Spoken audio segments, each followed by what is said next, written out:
জমিন যখন আমাদের বিরুদ্ধে সাক্ষ্য দিবে, আমরা মনে মনে ভাবতে পারি জমিন যদি আমাদের বিরুদ্ধে সাক্ষ্য দেয় তাহলে আমি আমার মুখ দিয়ে আমি প্রতিবাদ করব। আল্লাহ জমিনের কথা আপনি শুনবেন না, জমিন মিথ্যা কথা বলতেছে। মুখ দিয়ে যে আপনি পক্ষে কথা বলবেন, আপনার মুখ আল্লাহ তাআলা মোহর মেরে দিবেন, মুখকে বন্ধ করে দিবেন। তাদের হাত কথা বলতে শুরু করবে, ওয়াতাশহাদু আরজুলুহুম, তাদের পাগুলা সাক্ষী দিতে থাকবে। আমাদের হাত কথা বলবে, আমার পা আমার বিরুদ্ধে সাক্ষ্য দিবে। ওয়াতাশহাদু আরজুলুহুম, পা বলবে আল্লাহ তুমি পা দিয়েছিলা মসজিদে যাওয়ার জন্য, পা দিয়েছিলা ওয়াজ নসিহতে যাওয়ার জন্য, পা দিয়েছিলা নেক কাজ যেখানে হয় সেখানে যাওয়ার জন্য, কিন্তু সে মসজিদে সেই পা দিয়ে যায় নাই, সেই পা দিয়ে সে ভালো কাজের মধ্যে যায় নাই, সে নাচ গানের মধ্যে গিয়েছে, সেই তার পা দিয়ে চুরি করার জন্য আরেকজনের সংরক্ষিত জিনিস চুরি করার জন্য গিয়েছে। তোমরা জিনার ধারে কাছেও যেও না। জিনা হচ্ছে মারাত্মক গুনাহ, অন্যায়। প্রত্যেকটা অঙ্গ প্রত্যঙ্গের জিনা হয়, যেমনটা হাদিসের মধ্যে পাওয়া যায়। রাসূল করিম সাল্লাল্লাহু আলাইহি ওয়াসাল্লাম হাদিসের মধ্যে বলেছেন যে চোখের জিনা হচ্ছে দেখা, কানের জিনা হচ্ছে শোনা, স্পর্শ, হাতের জিনা হচ্ছে ধরা, স্পর্শ করা। প্রত্যেকটা অঙ্গ প্রত্যঙ্গ জিনা করে, গুনাহ করে। তো চোখ দিয়ে জায়েজ জিনিস, যে সমস্ত জিনিস আল্লাহ তাআলা জায়েজ করে দিয়েছেন সেগুলো দেখা। এখন যদি আমি নাজায়েজ জিনিসগুলো দেখি, বেগানা মহিলা দেখি, অশ্লীল নাচ গান দেখি, তাহলে এই অশ্লীল নাচ গান দেখার দ্বারা আমার চোখের গুনাহ হবে, চোখের জিনা হবে। আমি কান দ্বারা গান শুনলাম, বাদ্যযন্ত্রের আওয়াজ শুনলাম, তো আমার কানের জিনার গুনাহ হলো। আমি হাতের দ্বারা অন্যের মাল লুট করলাম, আমার হাতের দ্বারা অন্যের মাল চুরি করলাম, তো আমার হাতের গুনাহ, হাতের জিনা হলো। এজন্য বাইরে বুজুর্গ, মানুষ গুনাহ করে চারটা কারণে। মানুষ এক নম্বরে মনে করে যে আমি যে গুনাহ করতেছি এরা তো আমি একাকিত্বের সময় মানুষের সব গুনাহ করে। মানুষ বলে আমি তো একা। মানুষ কি মনে করে আমি তো একা, কেউ তো আমাকে দেখতেছে না। অথচ আল্লাহ তাআলা জবাবে বলেন ওয়া হুয়া মাআকুম আইনামা কুনতুম। আল্লাহ রাব্বুল আলামিন কোরআন শরীফে বলেন যে বান্দা তুমি মনে করতেছো তুমি একা, তুমি একা নয়, আমি তোমার সাথে আছি। মানুষ যখন গুনাহ করে তখন সে একা ধারণা করে, অথচ আল্লাহ রাব্বুল আলামিন তার সাথে আছে। সে গুনাহ করে মনে মনে ভাবে আমাকে তো কেউ দেখে না, অথচ আল্লাহ তাআলা বলেন যে আলাম ইয়ালাম বিআন্নাল্লাহা ইয়ারা, যে আল্লাহ তাআলা আমরা যে যা কিছুই করি সব কিছু আল্লাহ তাআলা দেখেন। তো ভাই বুজুর্গ, নবী করিম সাল্লাল্লাহু আলাইহি ওয়াসাল্লাম এবং সাহাবায়ে কেরাম রাদিয়াল্লাহু আনহুম সবাই গুনাহের কাজ থেকে বেঁচে বেঁচে তারা চলতেন। সেই কারণে তারা দামি মানুষ হয়ে গেছেন। আমি যখন দুনিয়ার মধ্যে গুনাহ করব, এই গুনাহ আমার জন্য মৃত্যুর পর বড় মুসিবতের কারণ হয়ে দাঁড়াবে। আমি যখন গুনাহ করি তখন এই শরীরের অঙ্গ প্রত্যঙ্গ 8টা জিনিস আমার বিরুদ্ধে কিয়ামতের দিন সাক্ষী দিবে। আল্লাহ রাব্বুল আলামিন কোরআন শরীফের মধ্যে 8টা জিনিস আমার বিরুদ্ধে মৃত্যুর পর সাক্ষ্য দিবে। সেই 8টা বিষয়ে কোরআন কারীমের মধ্যে আল্লাহ তাআলা উল্লেখ করেছেন। আমরা যে এই পৃথিবীর মধ্যে বসবাস করি, যে জমিনের উপর আমরা আজকে হাঁটা চলাফেরা করতেছি, যে জমিনের উপর আমরা খাইতেছি, যে জমিনের উপর ব্যবসা বাণিজ্য করতেছি, এই জমিনও মৃত্যুর পরে আমার জন্য আমার বিপক্ষে সাক্ষ্য দিবে। আর যদি আমি নেক কাজ করি তাহলে এই জমিন আমার পক্ষে সাক্ষ্য দিবে। যদি আমি গুনাহের কাজ করি তাহলে জমিন আল্লাহ তাআলার নিকট আমার বিরুদ্ধে আদালতের মধ্যে আমার বিরুদ্ধে সাক্ষ্য দিবে। জমিন বলবে আল্লাহ, এই বান্দা দুনিয়ার মধ্যে থাকতে আমার উপর মানুষের সাথে মিথ্যা কথা বলেছে, মানুষের সাথে আমানতের খেয়ানত করেছে, মানুষদের সম্পদ লুট করেছে, চুরি করেছে।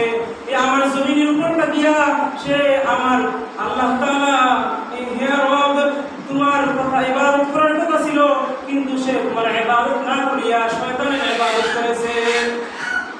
আর যদি আমি আল্লাহ তাআলার সাজদা দেই তাহলে এই নামাজের স্থান আমার পক্ষে সাক্ষী দিবে। আমি যদি মানুষকে উপকার করি, যেই স্থানে উপকার করি এই স্থান আমার পক্ষে সাক্ষী দিবে। সমস্ত জমিন আমার জন্য, যে স্থানের মধ্যে আমি ভালো কাজ করেছি সেটা আমার জন্য পক্ষের সাক্ষী হয়ে যাবে। সুবহানাল্লাহ।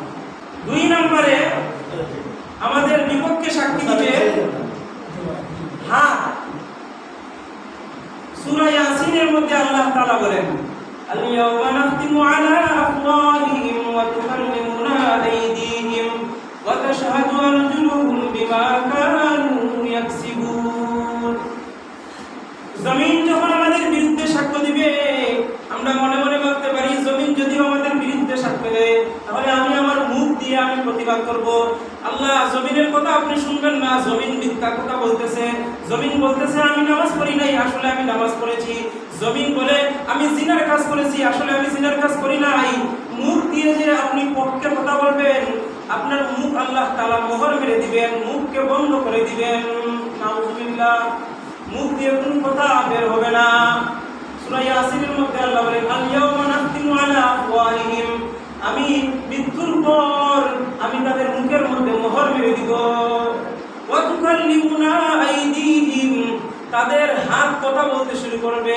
ওয়া তাশহাদু আরজুলুহুম, তাদের পাগুলা সাক্ষী দিতে থাকবে। আমাদের হাত কথা বলবে আমাদের বিরুদ্ধে, আমাদের হাত কথা বলবে আল্লাহ তুমি যে তাকে হাত দিয়েছিলা, এই হাত দিয়ে মঙ্গল করার কথা ছিল, ভালো কাজ করার কথা ছিল, কিন্তু সেই হাত দিয়ে সে মানুষের টাকা সম্পদ চুরি করেছে, সেই হাত দিয়ে মানুষকে কষ্ট দিয়েছে।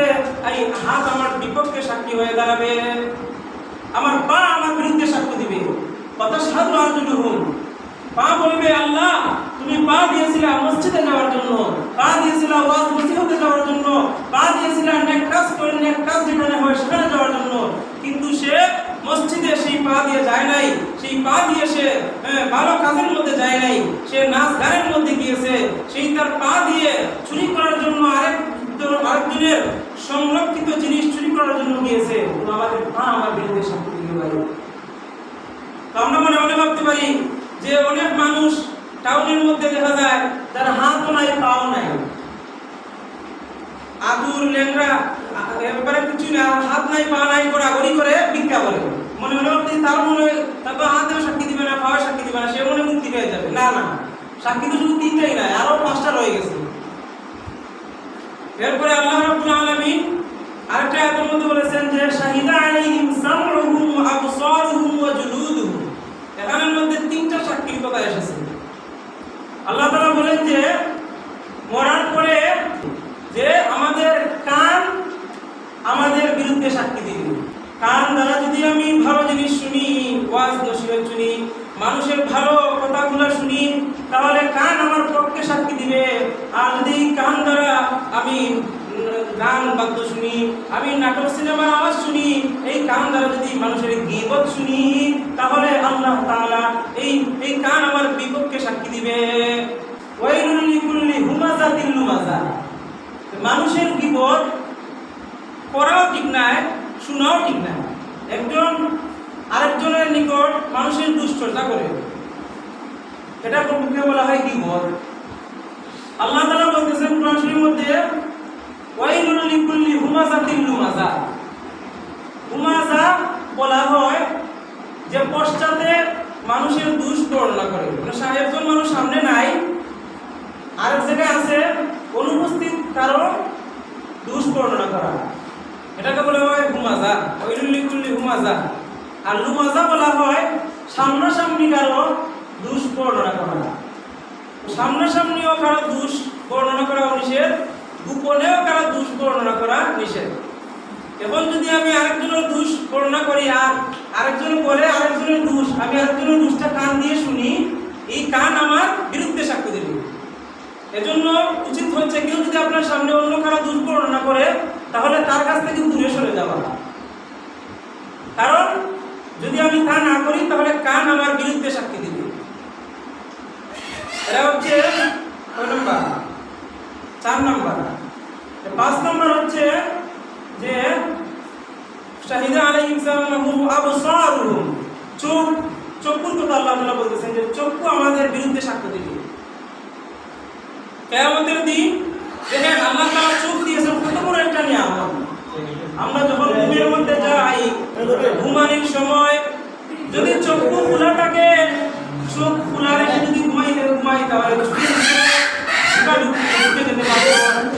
যদি আমার আল্লাহ তাআলা এই চোখকে ঘুমানোর সময় বন্ধ করার সিস্টেম না করতেন, কুদরতি শাটারিং না দিতেন, তাহলে আমার চোখের মধ্যে অনেক ধুলাবালু পড়ে যেত, চোখের মধ্যে পিঁপড়া ঢুকে পড়তো, আমার চোখের ক্ষতি হয়ে যেত। কিন্তু আল্লাহ তাআলা আমাদের উপর কত মায়া করেছেন, কত ইহসান করেছেন। আল্লাহ তাআলা মায়া করে আমাদের জন্য চোখের সামনে আল্লাহ তাআলা কুদরতি শাটারিং দিয়েছেন।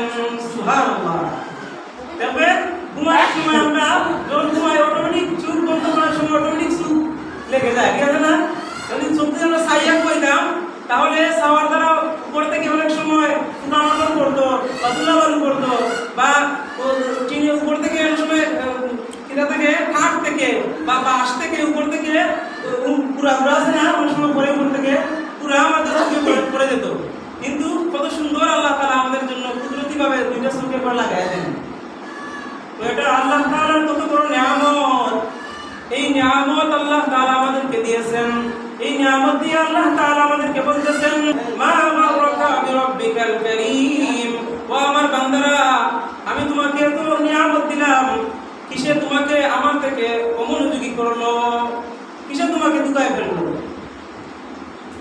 এজন্য বুজুর্গ, এই চোখকে কন্ট্রোল করা, যখন এই আমার বিরুদ্ধে যে 8 জিনিস সাক্ষী দিবে, এই জিনিসগুলো কিসের জন্য বলা? এই জন্যই বলা, যখন আমার মনে থাকবে, সবসময় একথা স্মরণ থাকবে যে আমার এই বিষয়গুলো তো আমার বিরুদ্ধে সাক্ষ্য দিবে, তখন গুনাহের কাছ থেকে বাঁচা আমাদের জন্য সহজ হবে।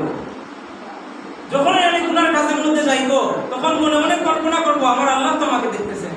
আমি হাতের দ্বারা গুনাহ করতেছি, আমার হাত তো আমার বিরুদ্ধে সাক্ষ্য দিবে। আমি কান দ্বারা গুনাহ করতেছি, আমার কান তো আমার বিরুদ্ধে সাক্ষী দিবে। আমি চোখ দিয়ে গুনাহ করতেছি, আমার চোখ তো আমার বিরুদ্ধে সাক্ষী দিবে। তখন আমার জন্য গুনাহ ছাড়া কি হবে? সহজ হবে। এরপরে 6 নাম্বার যে বিষয়টা আমাদের বিরুদ্ধে সাক্ষী দিবে সেটা হচ্ছে চামড়া। শাহিদা আলাইহিম সামউহুম ওয়া আবসারুহুম ওয়া জুলুদুহুম। চামড়া, জিলদুদের বহু বচন হচ্ছে জুলুদ, চামড়া। চামড়া আমাদের বিরুদ্ধে সাক্ষী দিবে। এই চামড়া, যে চামড়াকে আমরা প্রতিদিন গোসল করে আমরা তেল মালিশ করি, এই চামড়া দুনিয়ার মধ্যে সুন্দর থাকার জন্য আমরা কত মেহনত করি, এই চামড়া আমাদের বিরুদ্ধে সাক্ষী দিবে মরার পরে। এই চামড়া কিয়ামতের দিন মরার পরে মানুষ চামড়াকে বলবে, কাকে বলবে ভাই? শরীরের চামড়াকে বলবে, ক্বালু লিজুলুদিহিম, হে চামড়া, দুনিয়ার মধ্যে থাকতে তো তোকে কত মহব্বত করেছিলাম, দুনিয়ার মধ্যে প্রতিদিন গোসলের পরে তোমাকে তেল মাখিয়েছিলাম, তেল মালিশ করেছিলাম, কিন্তু আজকে তুই আমার বিরুদ্ধে কেন সাক্ষ্য দিতেছস? তখন চামড়া উত্তরে বলবে, আমার তো কোনো দোষ নাই, আমি কি করব? যেই রব দুনিয়ার মধ্যে সমস্ত মানুষকে আল্লাহ তাআলা কথা বলার শক্তি দিয়েছেন, আজকে আল্লাহ তাআলা তোমার বিরুদ্ধে কথা বলার জন্য আল্লাহ তাআলা আমার জবান খুলে দিয়েছেন। চামড়া আমাদের বিরুদ্ধে সাক্ষী দিবে। এখন বলবেন চামড়া কি? চামড়া আবার কি অন্যায় করে? চামড়া অন্যায় করে না, চামড়াও গুনাহ করে। চামড়ার মধ্যে গুনাহ করে, চামড়ার মধ্যেও গুনাহ আছে। চামড়ার মধ্যে অনেক জিনিস আছে আমাদের জন্য রাখতে হয়, অনেক জিনিস ছাড়তে হয়। তার মধ্যে যে জিনিস রাখতে হয় তার মধ্যে অন্যতম হচ্ছে দাড়ি। এই দাড়ি গত জুমায় আলোচনা হয়েছে। এই দাড়ি চামড়ার মধ্যে না হাড্ডির মধ্যে? চামড়ার মধ্যে না?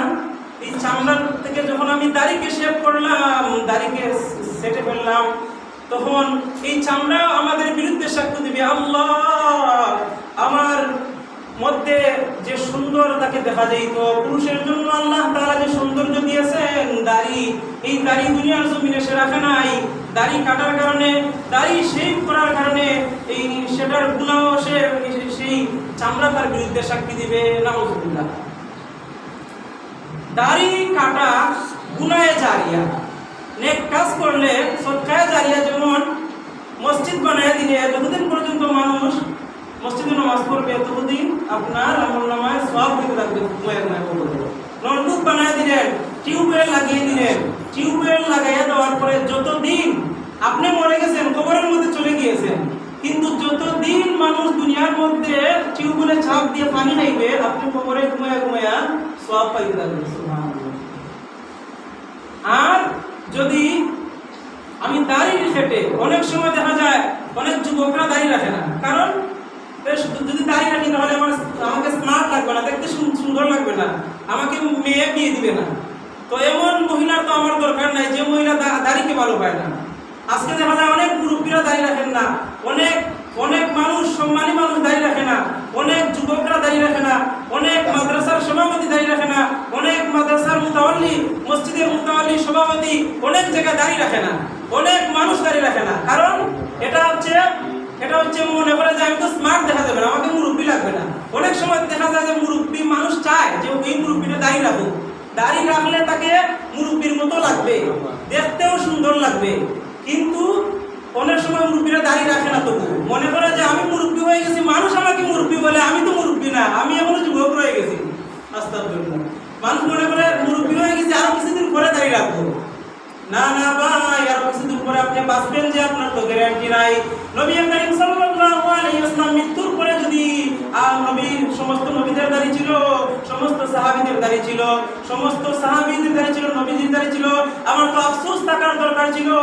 হায় রে, মৃত্যুর পরে যদি আমার নবী বলেন যে সমস্ত নবীদের দাড়ি ছিল, আমি নবীর উম্মত, তুই আমার উম্মত না, তোর চেহারায় তো দাড়ি নাই। উম্মতে যদি নবীর দাবি না করে তাহলে তো আমাদের উপায় থাকবে না। উপায় থাকবে ভাই, মৃত্যুর পরে প্রকাশ্যভাবে যে বিষয়টা দেখা যাবে সেটা হচ্ছে দাড়ি। রাসূল বলেছেন দাড়িকে লম্বা করো এবং মুছকে বাড়তি করো। খালিফুল মুশরিকিন, রাসূল বলেছেন মুশরিকদের তোমরা বিরোধিতা করো, কারণ মুশরিকরা মুছ লম্বা করে আর দাড়ি বাড়তি করে, আর তোমরা মুছ খাটো আর দাড়ি লম্বা করো। এজন্য আল্লাহ তাআলা আমাদের সবাইকে যেন রাসূল করিম সাল্লাল্লাহু আলাইহি ওয়াসাল্লামের গুরুত্বপূর্ণ সুন্নাত দাড়ি রেখে নবীর সুন্নাত নিয়ে সাজিয়া গুছিয়া কবরে যাওয়ার তৌফিক দান করেন, কারণ এটা দাড়ি রাখা ওয়াজিব। ওয়া আখিরু দাওয়ানা আলহামদুলিল্লাহি রাব্বিল আলামিন।